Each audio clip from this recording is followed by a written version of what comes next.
Bonjour à tous, j'espère que vous allez bien. On se retrouve aujourd'hui pour le point complet sur l'actualité crypto du 23 janvier. Une journée particulièrement chargée avec des informations importantes sur la régulation, la sécurité des données, les grandes plateformes crypto, mais aussi sur l'usage réel des crypto-monnaies. Comme toujours, l'objectif n'est pas de faire du bruit pour faire du bruit, mais de comprendre ce qui se passe réellement et ce que cela implique pour l'écosystème crypto dans son ensemble. On commence avec une information qui concerne directement les investisseurs français. La plateforme Waltio, utilisée par de nombreux détenteurs de crypto-monnaies pour gérer et déclarer leurs impôts, a été touchée par une fuite de données qui concernerait environ 50 000 utilisateurs.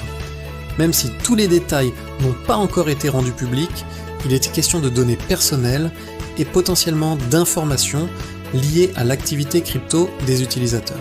Au-delà du cas Waltio, cet événement pose une question beaucoup plus large. Aujourd'hui, pour être en conformité fiscale, de plus en plus d'investisseurs sont obligés de centraliser des données extrêmement sensibles sur des plateformes tierces. Cet incident rappelle une chose essentielle. Le fait qu'un service soit réglementé ou conforme aux exigences légales ne garantit absolument pas une sécurité totale.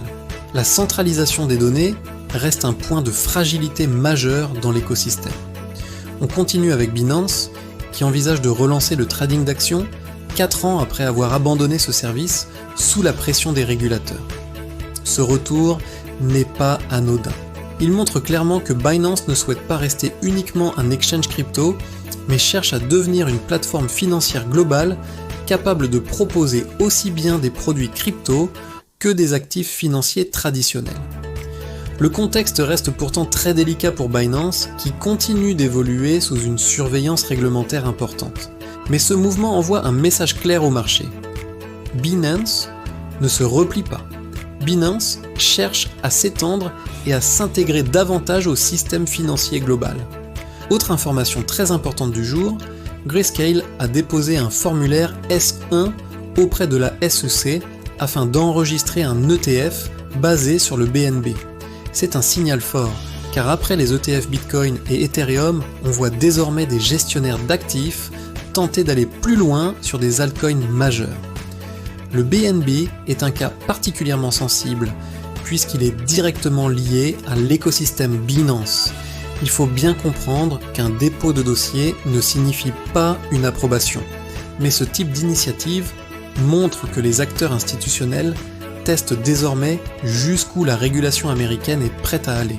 Du côté de la régulation justement, la SEC a abandonné son procès contre Gemini concernant le produit Earn, soutenu par les frères Winklevoss. Pendant longtemps, la stratégie de la SEC a reposé principalement sur les poursuites judiciaires et l'incertitude réglementaire. Aujourd'hui, on observe un changement progressif de posture. Des procès sont abandonnés, le discours se fait plus nuancé et de plus en plus de responsables politiques appellent à une régulation claire plutôt qu'à une confrontation permanente avec l'industrie crypto. Cela ne signifie pas que tout est réglé, mais le climat semble évoluer dans un sens un peu moins hostile. Parlons maintenant d'un sujet qui dépasse largement le cadre de la crypto, mais qui touche directement à ses fondamentaux. Microsoft aurait transmis des clés BitLocker aux autorités américaines dans le cadre d'une enquête menée par le FBI. Cette information relance le débat sur la confidentialité des données numériques et sur le contrôle réel que les utilisateurs ont sur leurs informations. Qui détient réellement les clés ? Qui peut accéder à vos données et dans quelles circonstances ? Ce type d'affaires rappelle pourquoi la notion de self-custody et de contrôle individuel est au cœur de la philosophie crypto. C'est aussi ce qui explique le regain d'intérêt pour les solutions décentralisées et le chiffrement open source. Dans ce contexte, on observe également un regain d'activité autour des privacy coins. Ces projets enregistrent une activité développeur plus importante que la moyenne du marché.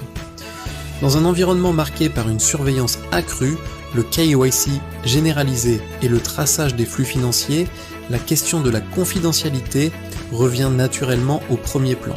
Il est important de rappeler que la recherche de confidentialité n'est pas synonyme d'illégalité, même si le sujet reste extrêmement sensible d'un point de vue politique.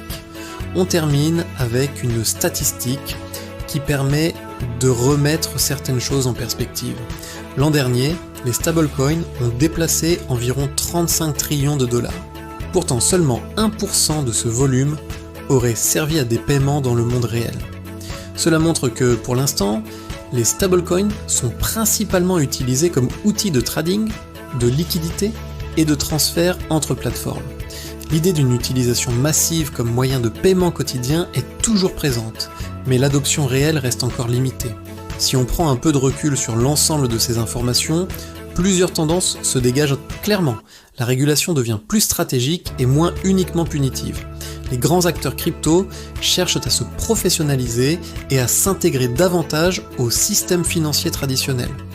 Et les sujets fondamentaux comme la sécurité, la confidentialité et l'utilité réelle reprennent une place centrale. L'écosystème sort progressivement d'une phase dominée par la spéculation pour entrer dans une phase plus mature, plus structurée, mais aussi plus exigeante.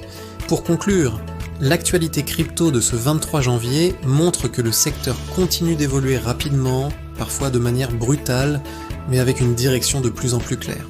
N'hésitez pas à me dire en commentaire quelle information vous a le plus marqué aujourd'hui, celle qui vous inquiète le plus, ou au contraire, celle qui vous rend le plus confiant pour la suite. Si cette vidéo vous a été utile, vous pouvez vous abonner à la chaîne. On se retrouve très bientôt pour un prochain point sur l'actualité crypto. Ce contenu est informatif et ne constitue pas un conseil financier.